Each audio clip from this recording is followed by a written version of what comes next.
Chaque jour qui passe, la situation s'aggrave. Le pape François nous a mis en garde depuis un moment, écho des déclarations que le pape Benoît XVI a fait pendant des années. Si ce scénario venait à se concrétiser prochainement, nous serions confrontés à une crise globale.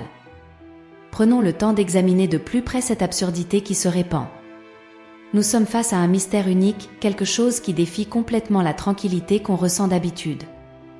Cette circonstance est en total désaccord avec la sérénité et l'ordre qui règnent habituellement autour du site le plus saint de l'islam, la Kaaba. Une onde de stress et d'angoisse s'élève à cause des événements récents. Certains se posent la question si ces événements pourraient être un signal ou peut-être un signe de déplaisir divin envers ceux qui délaissent la quête du repentir et de la délivrance par Jésus-Christ. Pour d'autres, ce qui se passe actuellement à la Kaaba pourrait être vu comme l'avertissement d'un châtiment divin imminent. Dans ce segment, nous envisageons une perspective différente qui suggère que la réalité pourrait être plus nuancée. Existe-t-il peut-être un dessein divin spécifique, une autre voie vers la rédemption ? Cette vidéo offre une analyse approfondie des événements étonnants qui se sont produits récemment à la Kaaba, en essayant de déchiffrer leur potentiel message de Dieu à la communauté musulmane. Nous sommes avides de découvrir ce qu'il en est. Partageons nos réflexions sur ce sujet fascinant dans les commentaires. Récemment, des événements sans précédent ont secoué le cœur du monde musulman, marquant une époque de phénomènes inédits. Les sites les plus sacrés de l'islam ont été témoins de pluies torrentielles, de tempêtes de grêle et de l'apparition de divers insectes, prenant les croyants au dépourvu pendant leurs prières et suscitant émerveillement et stupéfaction. Beaucoup y voient des signes précurseurs d'un retour divin, annonçant le jour du jugement. La Kaaba occupe une place centrale dans ces interprétations. Toutefois, il est crucial de garder son calme. Ces événements pourraient être vus comme un appel universel, pas uniquement adressé aux musulmans mais à toute l'humanité, invitant à reconnaître la majesté de Dieu et exprimant son amour inconditionnel. Aujourd'hui, nous assistons à un mouvement conscient sur le plan spirituel visant à reconduire ceux qui se sont égarés vers un sentier lumineux. D'une manière qui touche l'âme, on note une séparation nette dans notre univers. D'un côté, il y a ceux en quête de leur quête spirituelle, tandis que de l'autre, certains marchent déjà sur un sentier spirituel bien défini. Il est frappant de voir qu'une multitude n'a pas encore eu l'opportunité de se familiariser avec les enseignements de Jésus-Christ. Cette constatation nous invite à penser à des interrogations profondes. N'est-il pas curieux de se dire que Dieu, maître de l'univers, n'a pas touché certaines âmes avant qu'elles ne soient confrontées aux défis de leur existence ? En outre, un nombre astronomique de gens, peut-être des milliards, ont été exposés à l'histoire du Christ sans pour autant l'embrasser comme leur Rédempteur. Cela nous pousse à questionner comment comprendre le sort de ceux qui ont vécu avant la venue de Jésus-Christ ou des Juifs, ce peuple historiquement élu par Dieu mais qui, en grande partie, n'a pas reconnu le Christ comme le Messie. Cette réflexion nous conduit à nous interroger si la majorité a raté leur seule opportunité de rédemption. La réponse à cette question est un non ferme. L'offre de salut s'adresse à tout un chacun, y compris à ceux aux prises avec des addictions, à ceux qui ont commis des fautes, à ceux jugés comme étant de mauvaise vie, à ceux infidèles et même à ceux qui pratiquent d'autres croyances telles que l'islam. Il y a un chemin vers le salut qui transcende notre identité, où nous résidons ou ce en quoi nous croyons. L'essentiel est que quiconque, peu importe ses origines ou les traditions spirituelles auxquelles il se rattache, a la possibilité d'être sauvé. L'invitation au salut par Jésus-Christ est universelle, incluant toi, moi, les musulmans et tous les autres, témoignant de l'amour sans borne de Dieu pour nous. Un amour si vaste qu'il désire sauver chaque âme, comme démontré dans l'Épître aux Romains, chapitre 5, verset 8. Ce texte met en lumière l'amour profond et sans condition de Dieu, même lorsque nous faillons. Dieu nous offre son amour, un amour attesté par le sacrifice de Jésus. Personne n'est exclu de cette promesse. Nous faisons face à un enjeu commun qui touche à l'esprit, reconnaître que Jésus est le Fils de Dieu et notre Sauveur. Cela nous attriste de voir que certains ont du mal à croire, mais l'amour de Dieu est là, inébranlable. Restez constant et ferme au point qu'il a fait venir Jésus comme un geste d'amour envers tous, y compris les fidèles de l'islam. Cette action divine révèle combien le Seigneur est généreux. Avoir foi en Jésus est perçu comme la démarche fondamentale pour nouer une connexion avec le divin. Ceux qui reconnaissent et embrassent Jésus-Christ en tant que Seigneur, Fils de Dieu et Sauveur, obtiennent le salut. Cela implique d'abandonner les hésitations et les fautes, de s'engager avec sincérité envers Jésus comme le Sauveur et de placer une confiance absolue dans son sacrifice sur le crucifix et sa résurrection après 3 jours. Il est essentiel de saisir que les croyants musulmans peuvent avoir une perspective différente sur la Bible et les interprétations chrétiennes concernant Dieu et Jésus. Néanmoins, d'après le point de vue chrétien, la transformation spirituelle et la clémence de Dieu sont disponibles pour tous, y compris pour les musulmans. Dans un langage quotidien, le texte pourrait être retranscrit ainsi. Tout un chacun, peu importe sa croyance, est confronté à des défis spirituels nécessitant repentance et une quête personnelle de Dieu. La proposition demeure identique pour chacun, Jésus-Christ est au centre et incarne le cœur de la foi chrétienne. La chance de métamorphose spirituelle et de rédemption est accessible à tous, sans égard à leur confession musulmans, bouddhistes, hindous, catholiques, protestants, et même à ceux sans appartenance religieuse spécifique. D'après la vision chrétienne du dessein divin de salut, opter pour suivre une foi transcende le simple acte d'appartenir à une religion. Cela signifie adopter un mode de vie qui exprime les valeurs célestes, allant au-delà des clivages religieux. Les enseignements bibliques favorisent un sentiment d'unité et d'espoir qui dépasse les divergences culturelles et religieuses, unifiant les individus autour d'une spiritualité commune. Dans cette perspective d'un monde où tous sont égaux devant la miséricorde divine, chaque personne tient un rôle crucial au sein de la communauté. Dans une harmonie parfaite, Christ joue le rôle d'un guide et d'un bâtisseur, ouvrant la voie vers la rédemption. Sa présence et ses leçons inaugurales révèlent une toute autre sphère de l'existence, marquant profondément les communautés de foi. Il souligne l'importance vitale du baptême et de la croyance en mettant en lumière le rôle indispensable de la communauté des fidèles. Recevoir le baptême, c'est comme passer le seuil vers une réalité nouvelle de l'âme.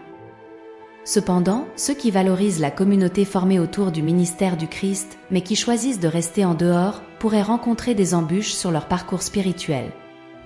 Il existe également des individus qui, pour des motifs indépendants de leur volonté, ne sont pas au courant de l'évangile du Christ ou de la communauté des croyants. Toutefois, en cherchant Dieu avec une véritable sincérité, mus par une inspiration divine et s'efforçant de vivre conformément à ce qu'ils perçoivent comme la volonté divine, ces âmes peuvent également atteindre le salut éternel par des chemins insondables que Dieu seul connaît. Il sait guider ceux qui, sans leur faute, ignorent l'Évangile, en les orientant vers la foi nécessaire pour obtenir sa bienveillance. Parallèlement, il incombe à la communauté religieuse le devoir et l'honneur de diffuser la bonne nouvelle dans le monde entier. Manifestement, Dieu utilise divers moyens pour exprimer son désaccord, servant d'alerte pour nous garder attentifs et proches de lui, nous empêchant de dévier définitivement de sa route. Dieu aspire au salut de tous, plutôt qu'à leur condamnation. Lorsque les individus se connectent avec Dieu et avec autrui, ils s'avancent vers un avenir riche en espoir. Pour les adeptes de l'islam, l'acceptation de Christ est vue comme essentielle pour atteindre la rédemption et une paix éternelle, point culminant de cette tranquillité au paradis. Si vous appréciez nos efforts et désirez nous appuyer, envisagez d'utiliser le bouton de super remerciement.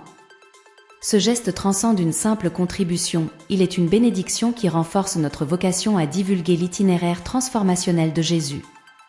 Cher Dieu, dans ces instants de méditation et de gratitude, nous élevons nos cœurs vers toi. Nous te remercions pour chaque respiration et pour chaque jour nouveau qui nous est donné, témoignant de la vie. Nous reconnaissons ta présence continue dans notre quotidien, nous menant sur les sentiers de la vérité et de l'affection. Seigneur, face aux épreuves, nous sollicitons ta force pour surmonter les obstacles que nous affrontons. Devant l'adversité, nous recherchons ton soutien pour nous orienter. Dans nos choix, pour qu'on puisse agir intelligemment et avec le cœur sur la main, apprends-nous la signification de ta clémence, excusez nos faux pas et guide-nous vers une repentance véritable. Ô Père du ciel, en observant notre entourage, nous constatons un univers criblé de nécessités.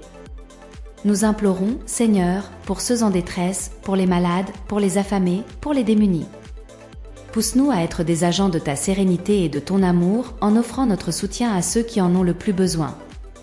Dans le cadre de nos rapports humains, ô Dieu, nous sollicitons ta grâce pour consolider les rapports au sein de la famille en nourrissant l'amour, l'estime mutuelle et l'entente. Que tu bénisses nos compères et ceux qui marchent à nos côtés, transformant chaque échange en une opportunité d'exprimer ta bienveillance. Seigneur, dans une société souvent fracturée par la séparation et le conflit, nous aspirons à l'harmonie. Aide-nous à valoriser notre partage humain et à célébrer les diversités qui nous enrichissent. Inspire-nous à être des médiateurs de réconciliation et des constructeurs de ponts parmi ceux qui sont à distance. Ô Dieu, octroie-nous persévérance et un objectif dans nos labeurs quotidiens pour qu'on puisse valoriser nos dons et nos compétences en louant ton nom et en contribuant au bien-être collectif. Garde-nous loin des écueils de la convoitise et de l'iniquité, nous dirigeant vers la poursuite d'un univers plus équitable et harmonieux. Dans les instants de bonheur, Seigneur, nous partageons avec toi notre reconnaissance. Nous sommes remplis de gratitude pour les éclats de rire, les festivités et les bienfaits qui passent souvent sous silence. Que notre reconnaissance se traduise non seulement en paroles mais aussi en gestes qui reflètent ton amour. Ô Père Céleste, nous te livrons nos espérances et nos ambitions. Oriente-nous dans la réalisation de nos desseins mais permets-nous aussi d'accepter tes desseins, même lorsqu'ils divergent des nôtres, afin qu'on puisse trouver du réconfort dans ton projet divin. Seigneur, face aux aléas de l'avenir, nous déposons notre confiance en toi. Fortifie notre foi pour aborder les jours à venir, conscient que ta fidélité est inébranlable. Donne-nous la vigueur de vivre audacieusement et avec espoir, sachant que tu es l'architecte de notre destinée. Dieu, préserve-nous des influences néfastes et des tentations qui pourraient nous détourner de ta voie. Sur le sentier que le Saint-Esprit illumine pour nous, nous guidant à chaque tournant, il nous fortifie pour lutter contre les maux et nous permet d'évoluer dans la foi. Que nous devenions des reflets lumineux de ta clarté dans l'obscurité. Ô Seigneur Jésus, parangon d'humilité et de dévouement, enseigne-nous à chérir avec la même ardeur que la tienne. Que notre existence soit marquée par un engagement désintéressé envers les autres, reproduisant ta tendresse et ta bonté. Père des cieux, nous élevons nos prières pour les leaders de notre nation et de toute la terre, espérant devenir des vecteurs de changement positif dans un univers assoiffé de bienveillance. Nous te supplions d'orienter les gouverneurs de notre monde en les dotant de la perspicacité requise pour prendre des décisions équitables et emplies de compassion. Qu'ils aspirent au bien-être collectif et mènent leur peuple avec droiture. Délivre tes bienfaits sur les autorités afin qu'elles administrent avec justice et impartialité. Seigneur, bénis les jeunes et nous tous. Sauvegarde les enfants des influences néfastes en les orientant judicieusement. Accorde-leur la sagacité de choisir avec discernement et de saisir pleinement ta vérité. Qu'ils croissent en grâce et en sagesse sous ton regard bienveillant. Nous dirigeons nos supplications vers les affligés et les démunis, sollicitant ta guérison et ta consolation. Étends ta main protectrice vers ceux confrontés à des épreuves physiques, mentales ou spirituelles, afin qu'ils ressentent ton soutien réconfortant et une paix incommensurable. Père, que l'union et l'affection mutuelle fleurissent au sein de nos congrégations. Inspire-nous à nous entraider humblement et à consolider l'Église du Christ. Que nos communautés de foi deviennent des havres d'encouragement et de développement spirituel. Face aux épreuves, aux conflits et à la brutalité de ce monde, nous implorons ta paix, Seigneur. Interviens dans le cœur des instigateurs de discorde en orientant leur esprit vers la quête de réconciliation. Que la justice et la sérénité triomphent, permettant aux nations de collaborer et de se comprendre mutuellement. Dieu, concernant nos finances et nos possessions, nous quémandons ta clairvoyance. Guide-nous à gérer nos biens avec responsabilité, reconnaissant que tout provient de toi. Aide-nous à employer nos moyens pour le bénéfice d'autrui et l'élargissement de ton royaume. Dans les moments de chagrin et de perte, enveloppe-nous de ta présence apaisante. Apprends-nous à trouver réconfort en toi et à croire en ta grâce, suffisante pour nous épauler. Que notre espérance en Christ soit l'ancre ferme dans les tempêtes de l'existence. Seigneur, nous te rendons grâce pour la chance de partager cette marche avec toi. Nous nous tournons vers toi, cherchant ton écoute et ton soutien, espérant que nos mots et nos pensées te trouvent favorables. Que le bonheur de se savoir dans ta présence nous remplisse le cœur, en l'honneur de Jésus, notre protecteur et guide. Amen. Ô Dieu, dans cet échange incessant, nous découvrons un havre pour nos joies, nos tristesses et nos espoirs. Nous te sommes reconnaissants de nous accueillir toujours, d'entendre nos prières avec empathie, même lorsque nos paroles ne parviennent pas à exprimer les sentiments de notre âme. Tu es notre guide, illuminant notre chemin et dissipant les ténèbres qui nous entourent. Père Céleste, dans nos interactions, nous te prions de nous orienter afin que nous puissions incarner l'amour, le pardon et la compréhension et bâtir des liens solides à l'épreuve des défis.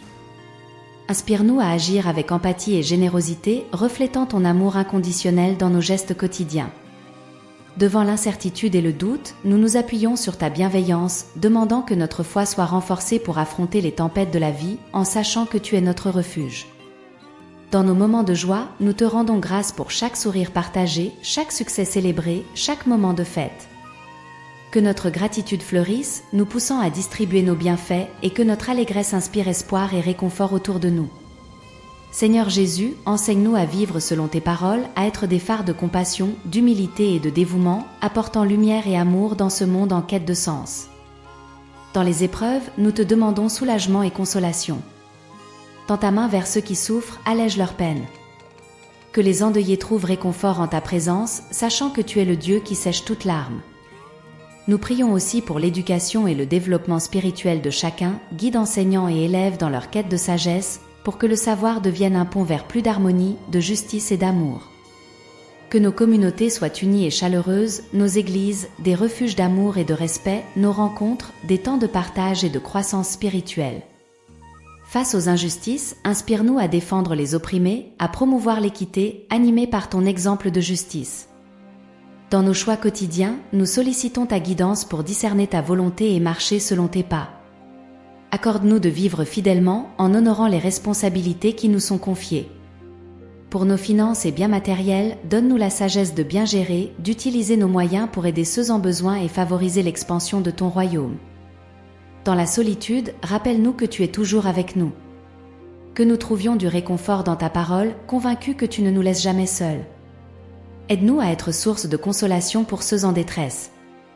Pour nos rêves et projets, guide-nous afin que nos désirs s'alignent sur ta volonté, trouvant sens et direction dans chaque étape vers ton royaume. Que notre quotidien soit le reflet de ta grâce et de ton amour, nos vies, une preuve vivante de ton évangile transformateur. Encourage-nous à partager ton message de salut avec audace et humilité. Nous te sommes reconnaissants pour ces moments de communion, priant pour que notre dévotion te soit agréable, vivant chaque jour sous ta bienveillance, guidés par ta lumière, au nom de Jésus, Amen.